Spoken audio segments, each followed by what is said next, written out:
likod. Unang-una po ang kukunin nyo yung shoulder. So, kalahati ng shoulder. Maguhit kayo ng ganun. Shoulder 16, halimbawa yung shoulder ng large, divide to 8. So, kuha kayo ng 8 inches kalahati ng shoulder ng large na tao, damit.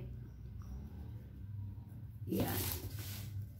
Lalagyan nyo ng palatandaan, ito yung 8 inches shoulder. And the next one is, kunin nyo yung armhole. Yung armhole 16 inches sa large. Kalahati nun, 8 inches po. So, from here ho, sa my shoulder, going down 8 inches. Yan, 8 inches. Tapos, kukunin nyo yung chest ng large na tao, 40 inches, kasi yung tela ko stretchable, mag-stretch pa yung 40 inches. Pwede na yun sa malaking dibdib. So, divide 4, kasi sa chest, divide 4 yun eh. So, kasi ito, kalahati lang ng blouse ito eh. So, 1/4 yun, di ba? 40 inches ng chest, divide 4 is 10. So, ito, 8. Para pantay sila. Ito. Dito rin kayo guguhit sa 8 inches sa armhole. Sa armhole, yung kalahati ng armhole, dito rin kayo guguhit para sa chest. Yan. Yung size ng chest, divide 4 is 10. Guguhitan siya dito. Mas sobra siya sa armhole. 10. So, extend nyo siya. Extend nyo yung para sa chest. Yan, sa 10. Kasi large size ito. Then, going down kayo ng half cm dito. Kasi di ba yung blouse, mas mababa sa, hindi sila pantay sa back ng shoulder. So, 1 cm. 1 cm down para dito yan sa collar. So, dito naman po, kasi round neck yung sa t-shirt, kailangan mababa para papasok yung ulo. So, 4 inches. 4 inches dito. 4 inches din dito sa down. 4 inches dito. Para papasok yung ulo.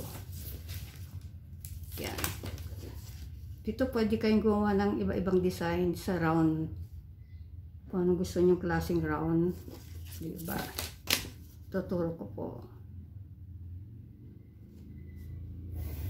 Yan. 4 inches down, 4 inches width. Okay. Tapos, dito magpo-connect yan mamaya. So,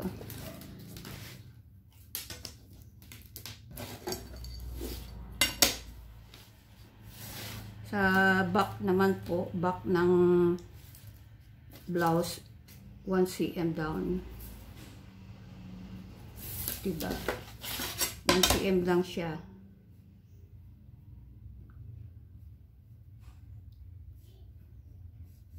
Ganyan. Huwag masyadong mababa po. Kasi hindi naman siya backless.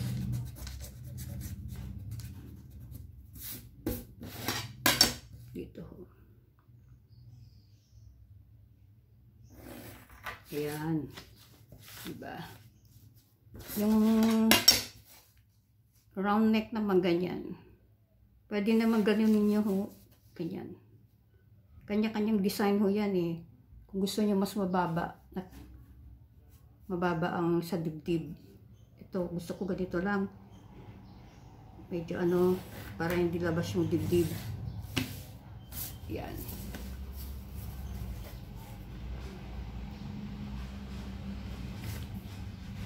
Guhitan yung ganon. Yan. So, ito na po yung size ng chest.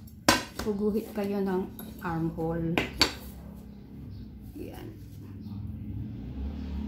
Dito yung guhit po sa kalahati ng shoulder po Tapos itutugma nyo dito sa may point ng 10 inches na chest. Ganyan po. Ganyan lang.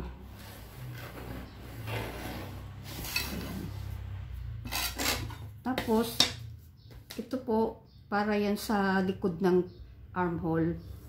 Yung para sa harapan ng blouse, kalahati ng chest ay armhole 8 is 4. Ito ho, wala na ho yan. Ito na tayo sa armhole. Kailangan meron kayong 1 cm na ipo-forward para sa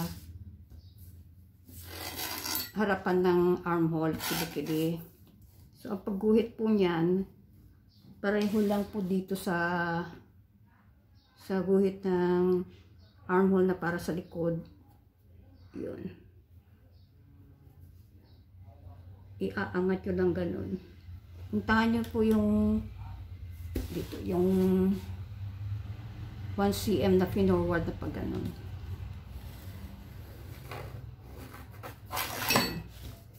Kasi ito po para sa harapan, yung para sa bust, sa chest. Ito para sa likod ng blouse. Walang ka-shape-shape sa likod. Wala kasing chest, wala kasing bust sa likod. Flat lang yung likod natin. Dito sa harap, medyo umaangat. Kahit lalaki, umaangat din yung chest, diba? So, kaya ito standard ng sukatan ng lahat ng nagagawa ng damit. Pino-forward ng 1 cm. So, tapos na tayo dun. Ito po, ang purpose kayo binabaan. Kasi yun yung sa harapan ng blouse. Mas mababa.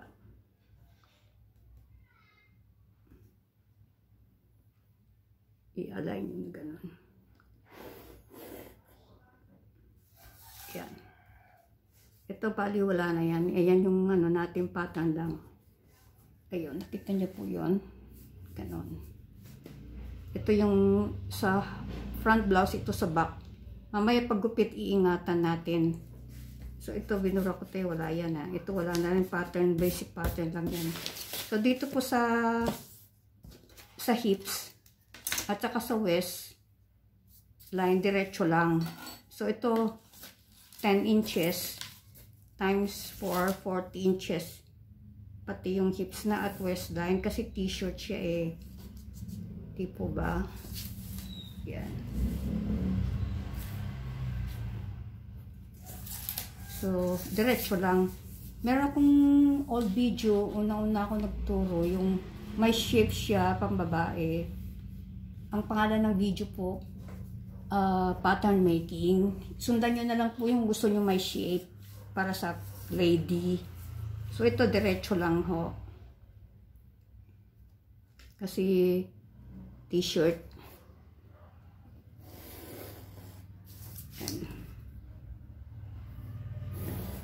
So, yan.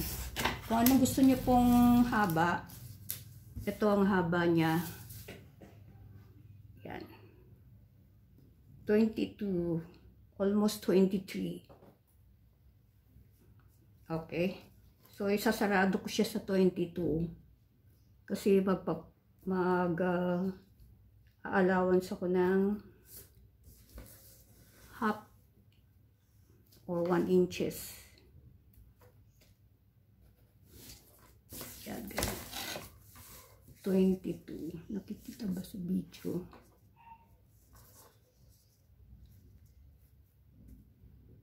Ayan, nakikita naman po, di ba? Yan, guguhitan nyo yung end ng blouse. Ito.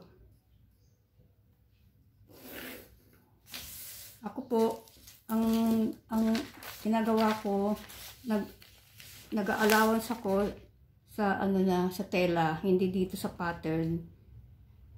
Tapos hindi ko ginuguhitan yung tela. Meron akong video na nagawa ko na old. Pakitiin na lang po yung cutting the fabric with pattern.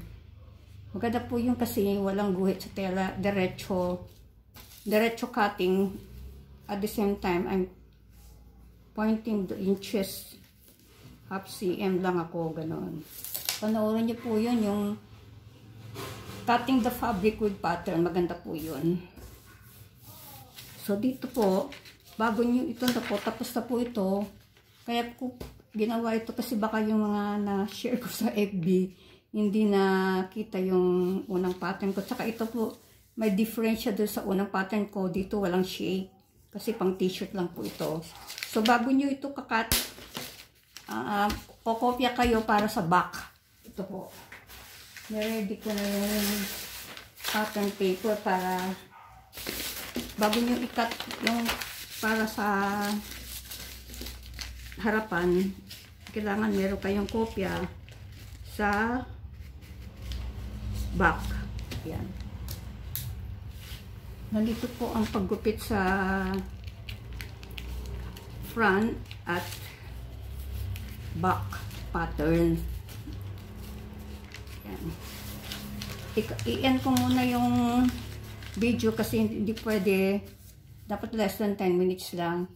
Ang susunod na video ko po, papakita ko yung pag-cut ng pattern ng front at back blouse o shirt, t-shirt. Okay po.